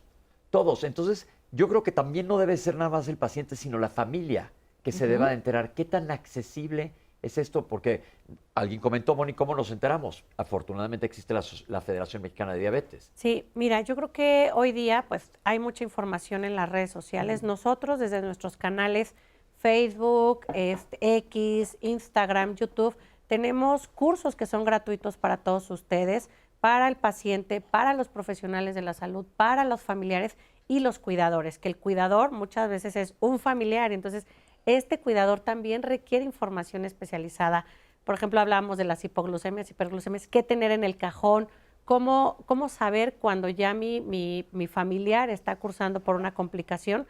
Entonces, la educación en diabetes está abierta para todos, es gratuita, pueden buscarnos nuevamente, Federación Mexicana de Diabetes en todo internet, y ahí ustedes se van a dar cuenta. Hay infografías sobre qué es hipoglucemia, qué es hiperglucemia, cómo acudir con el podólogo, qué revisar en mis pies, todo de lo que ya hablamos, que hoy es mucha información, pero que ustedes pueden tener acceso para en casa. Descarguen las infografías y obviamente, bueno, pues estamos nosotros siempre también con estas 21 asociaciones para brindar educación en diabetes. En cuanto a los tratamientos de diabetes, ya se dijo que no hay que generalizar, y alguien dijo anteriormente, todo el mundo toma metformina, no es para todo el mundo, que eso es importante que lo sepan. El uso y abuso de estos nuevos fármacos que todos conocemos, por los inhibidores selectivos, los GLP-1, que son, y nos pueden decir quién sí los debe de usar, porque sabemos que se están usando a diestra y siniestra sin razón médica. Sí. Pues eso va a depender mucho, ¿no?, de la evaluación que nosotros hagamos como médicos, tanto de los síntomas que nos refieran, tanto como la condición en la exploración física, pero los análogos de GLP-1, que son fármacos que están muy de moda, por llamarlo de alguna forma, se utilizan sobre todo para pacientes que tengan condiciones con el peso, pacientes que tengan sobrepeso o obesidad, y bueno, pues también como se ha visto que tienen ciertos factores de protección cardiorrenal, también podemos considerarlos como para prevención. Pero no es para todo mundo que quiere bajar unos kilos. Y porque esos medicamentos de los que hablan son los famosos que se inyectan en la pielcita o que se inyectan en el cuerpo, pero que no son insulina. Exacto. Inicialmente estos fármacos fueron aprobados o fueron diseñados para personas que viven con diabetes, ¿no? Los estudios fueron hechos, se vio que funcionaban muy bien para reducir la glucosa, pero después en los estudios se vio que las personas perdían peso. Entonces fue aquí donde se probó para personas sin diabetes, que ojo, no es para todos, hay que individualizarlo, porque hay un abuso, hay automedicación, son fármacos que no son baratos tampoco, pero también por el abuso y solo por modas de querer perder unos kilitos, las personas van y lo compran y por eso hay desabasto. Entonces es importante que no nos automediquemos, hay indicaciones muy específicas, también tienen efectos secundarios y que inicialmente fueron diseñados para personas que viven con diabetes y la aprobación inicial es esa, ¿no? ¿Pero qué le pasa a una persona que se quiso tratar la obesidad con ese tipo de fármacos? Y generalmente, voy a decirlo, ayudados por un doctor, que a lo mejor no lo necesitaba, pero a esas personas, ¿qué les puede pasar? Inicialmente los efectos más comunes son gastrointestinales, ¿no? Si no hay una supervisión médica, pueden tener náusea, diarrea, vómito, a veces llegan al hospital hasta deshidratados, ¿no? De tanta náusea y vómito. Y hay otras menos comunes, como si el paciente tiene antecedentes de pancreatitis, que el páncreas esté inflamado, la persona no debe de utilizar estos fármacos, ¿no? Si hay antecedente de cáncer de tiroides, que es muy raro, el medular, eso es específico porque también hay una sobreinformación. Si ha habido cáncer medular de tiroides, no se debe de indicar. Entonces, hay especificaciones muy concretas, ¿no?, para indicar estos fármacos. Bien, regresando a complicaciones de diabetes, yo abrí el programa diciendo que no deja títere con cabeza. No hemos hablado de la piel. ¿Qué le puede pasar a la piel de un paciente con diabetes? La piel puede tener varias alteraciones, desde la cicatrización, como se comentó, un problema de cicatrización que favorece infecciones, e incluso hay algunas dermatopatías donde la piel se oscurece, que también tiene que ver con cambios vasculares. El paciente con diabetes puede tener la piel más seca, incluso eso también favorece procesos infecciosos. Entonces la piel también es un tema. Ahora, la diabetes ya empieza desde edades muy tempranas, entonces también se asocia con enfermedades tipo ovario poliquístico. Entonces también esos mecanismos de resistencia a la insulina del mismo ovario poliquístico se van sumando con factores de riesgo. Ahora, una parte de la cual no hemos hablado y es muy importante, no me puedo controlar, doctor, hago ejercicio, como perfecto, y mi pregunta es, ¿habrán ido al dentista? ¿Qué pasa con la boca y la diabetes, doctores? De infecciones dentales. Muy frecuentemente los pacientes tienen enfermedades periodontales y eso también puede condicionar que tengan elevación de glucosa. Aquí hemos hablado de la gingivitis o infecciones que no necesariamente te das cuenta, pero estás infectado, te sangran las encías cuando te lavas los dientes. Esto es muy importante. La visita al dentista en todo el mundo un par de veces al año, pero si tienes una patología específica tienes que estar más seguido y que se te trate ese problema. De hecho, la enfermedad periodontal incluso es un factor de riesgo para descontrol glucémico, pero también para debutar con diabetes gestacional. Entonces, es bidireccional realmente. Ok, esto es importante. Entonces, el dentista también es muy, muy importante. Ya hablamos de ojos, ya hablamos de piel, ya hablamos de corazón, ya hablamos del sistema nervioso. Vasos sanguíneos en general, si te puedes tapar un vaso sanguíneo en donde sea.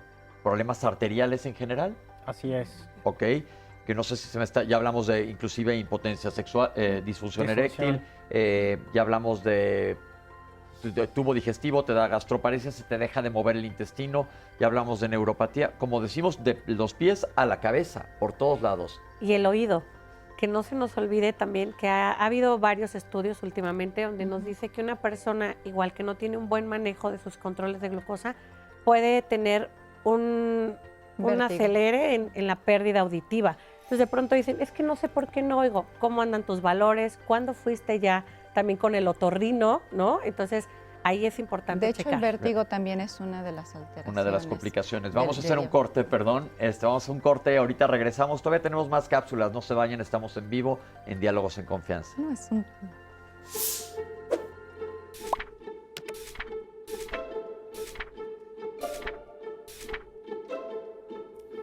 El 11 de febrero se conmemora el Día Internacional de la Mujer Médica para celebrar los logros de mujeres visionarias que abrieron camino en el campo de la medicina. En este campo y en México, Matilde Petra Montoya se convirtió en la primera al obtener su título el 25 de agosto de 1887. Tras estudiar partería en la Escuela Nacional de Medicina, actual Facultad de Medicina de la UNAM, enfrentó duras críticas y ataques de sus colegas hombres, quienes la calificaron entonces como impúdica y peligrosa. Montoya no solo rompió barreras, también fundó la Asociación de Médicas Mexicanas, fortaleciendo la presencia femenina en este ámbito profesional. Este reconocimiento también honra a Elizabeth Blackwell, quien en 1849 fue la primera mujer en el mundo en recibir el título de médico. Su valentía al decidir estudiar marcó un antes y un después en la historia, junto a su hermana Emily y la alemana María Elizabeth Zarzewski. Fundó en 1857 el primer hospital en Nueva York dedicado a mujeres pobres y niños, mostrando que ellas podían desempeñar un papel destacado y reconocido en la medicina. Hoy, la figura de las mujeres en esta disciplina es una realidad consolidada, gracias a estas pioneras que abrieron las puertas a las nuevas generaciones.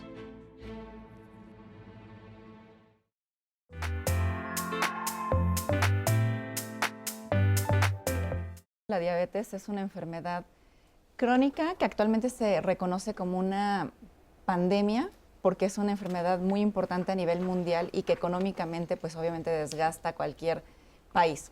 Es una enfermedad crónica que requiere de mucha atención y mucha intervención, incluso desde la prevención, para evitar que sigan aumentando los casos. Es una enfermedad que va aumentando, no se detiene. Por lo tanto, tenemos que intervenir en el tratamiento de los pacientes, incluso desde que son muy pequeños, porque mucho tiene que ver con el estilo de vida. Es una enfermedad que muchas veces pasa sin síntomas en los pacientes y eso, pues obviamente, puede hacer que pase desapercibido, ¿no? Las diversas asociaciones internacionales recomiendan que a partir de los 35 años ya busquemos factores de riesgo como es sobrepeso, obesidad, si hay carga genética, es decir, familiares de primer grado como papás, abuelos, tíos que hayan tenido diabetes tipo 2, tabaquismo, ¿no? La alimentación, una alimentación rica en carbohidratos, en azúcares, ¿no? Bebidas azucaradas, y el sedentarismo es otro factor de riesgo. También el haber nacido con un peso mayor al nacimiento, más de 3.6, 4 kilos al nacer, ya también es un factor de riesgo, o que tu mamá haya tenido diabetes gestacional durante el embarazo. Y el estrés también, en conjunto con el poco descanso, forman parte de estos factores de riesgo en los mexicanos. La diabetes tipo 2, que es el 90% de las diabetes que tenemos en la población, básicamente se atribuye al estilo de vida que las personas pueden tener independientemente de su genética, porque pesan mucho los hábitos. Una cetoacidosis diabética por lo regular se da cuando la persona no está produciendo insulina. Al no haber insulina, el cuerpo empieza de manera desesperada a consumir sus reservas, ¿no? De glucógeno, de energía, ¿no? Que está en el hígado, en el músculo. El cuerpo empieza a producir cetonas, ¿no? O energía. Las trata de utilizar. No es que sean malas las cetonas o los cuerpos cetónicos, sino que el cuerpo lo trata de utilizar como energía para órganos vitales como el cerebro, el riñón. Pero llega un momento que son tantas las cetonas que esto hace que la sangre se haga ácida. Este exceso de cetonas es lo que llega al paciente al hospital y que requiera, no todas las veces terapia intensiva, pero sí hospitalización, y necesitan insulina para bajar estas cetonas.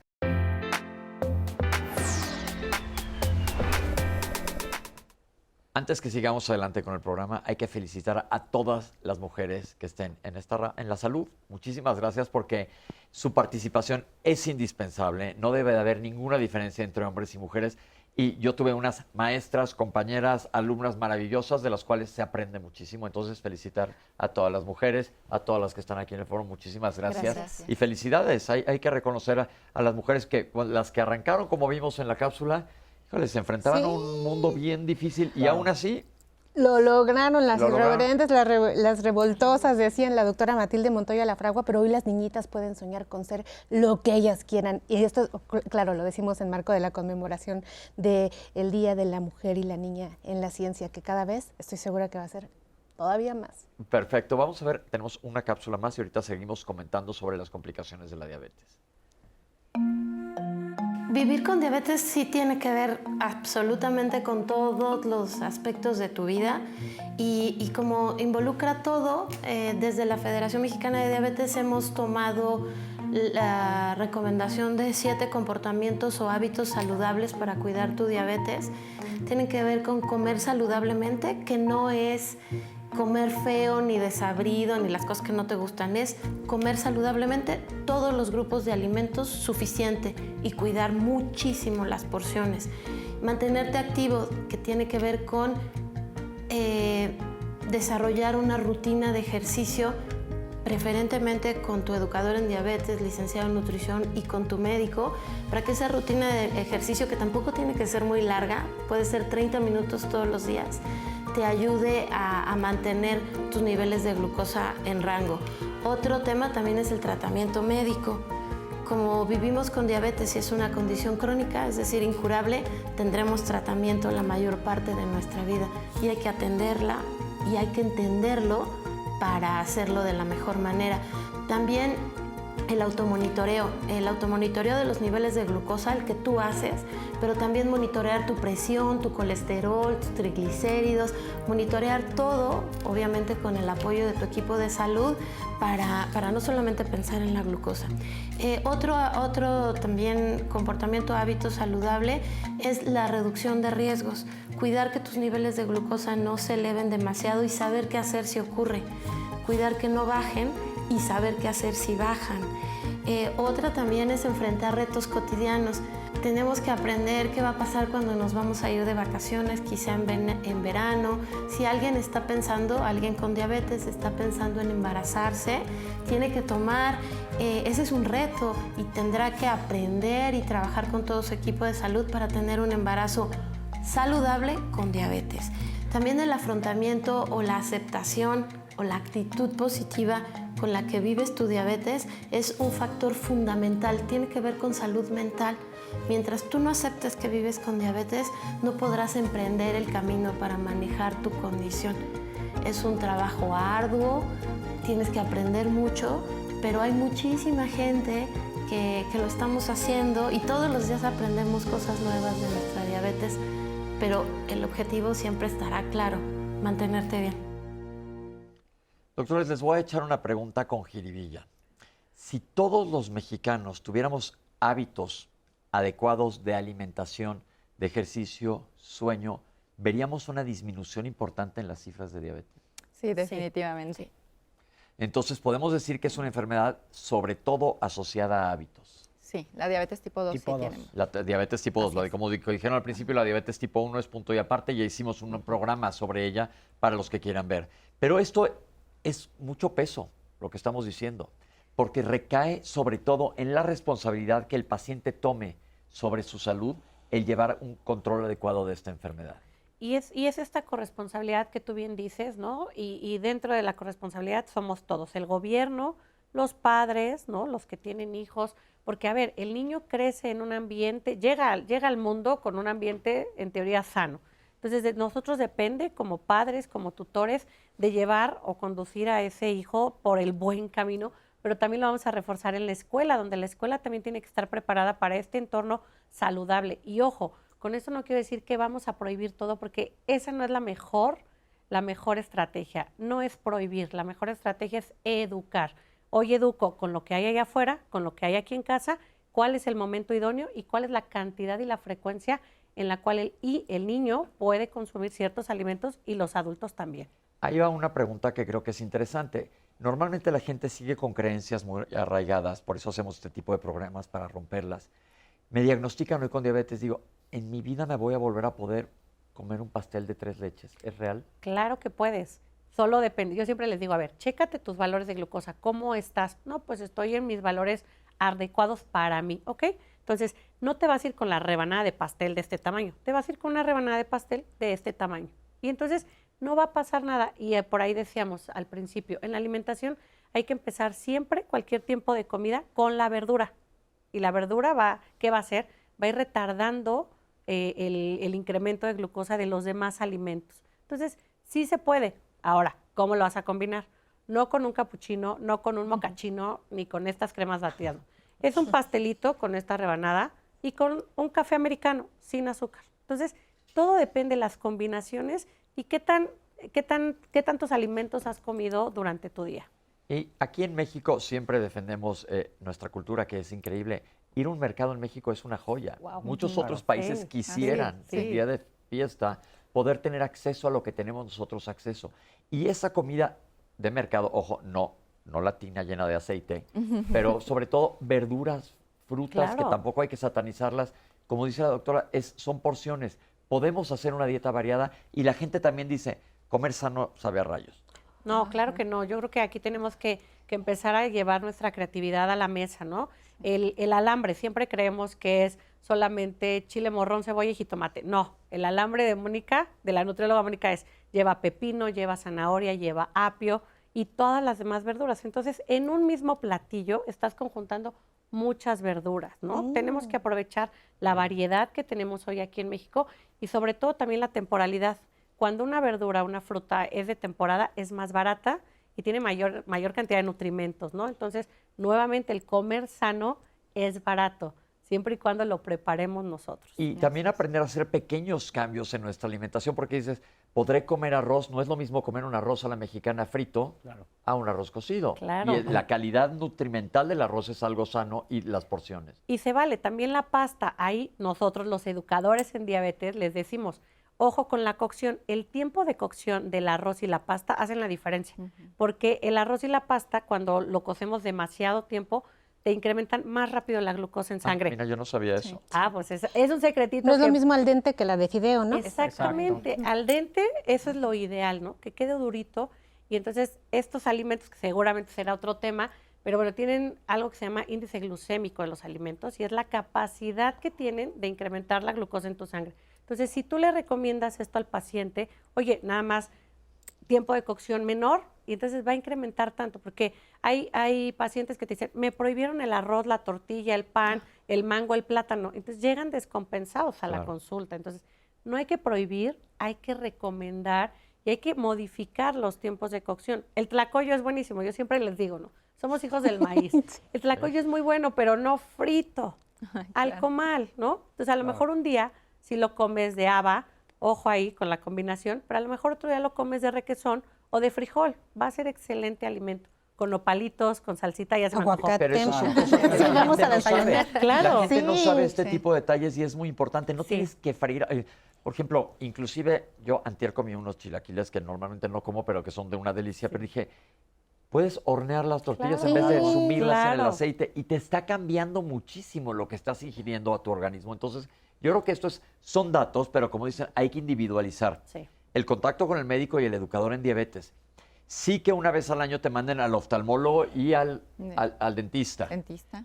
Y patear, que no vengan las complicaciones. Claro. Aprender a revisarte los pies. Yo creo que son datos muy claves y muy precisos, pero sí tener conciencia, porque aquí en Diálogos no nos gusta asustar a la gente, sino que sepan las posibilidades de lo que puede ocurrir. Entonces creo que ese es el asunto más importante del programa del día de hoy. Citlali, ¿qué dice la gente? Bueno, tenemos una cantidad de preguntas impresionantes, sugerencias de temas, pues felicitaciones para nuestras y nuestros panelistas de esta mañana. Muchísimas gracias. Reciban, siempre digo, el cariño de la audiencia, que está muy agradecida.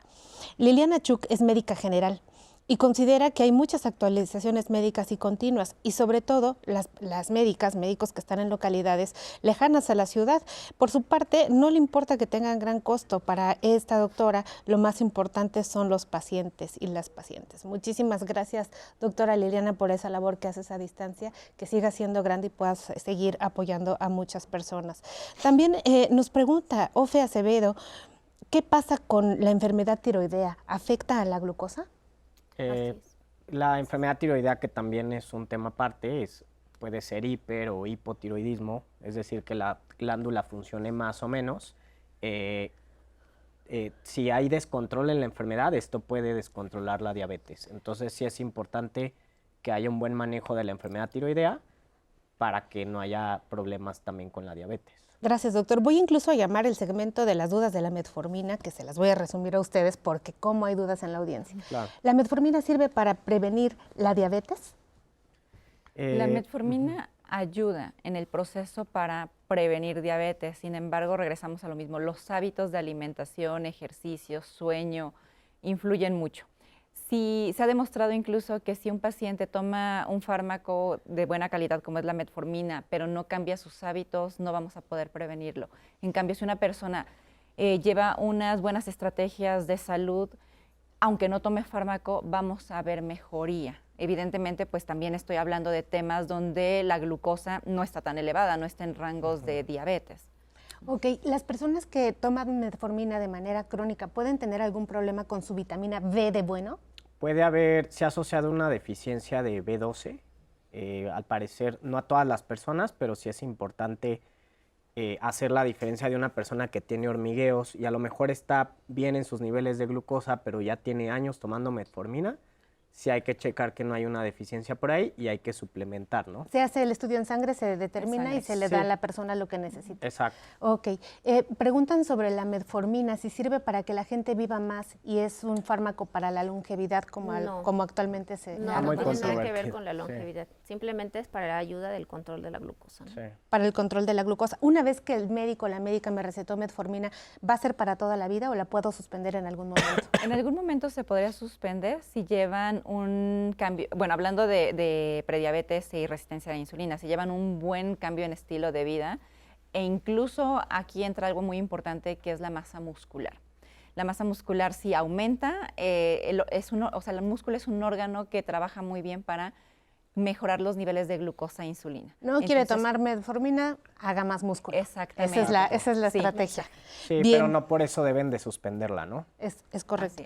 Gerardo Torres les pregunta, ¿qué hay sobre las aplicaciones en los teléfonos inteligentes donde te escaneas y te dicen cuánto es tu nivel de glucosa? ¿Sirve o no sirve? Sí sirve. Sí Es una maravilla. Sí, la verdad la tecnología en diabetes vino a facilitar mucho el monitoreo de glucosa. Es algo costoso, pero sí nos ayuda a estar checando los niveles y ajustar el tratamiento.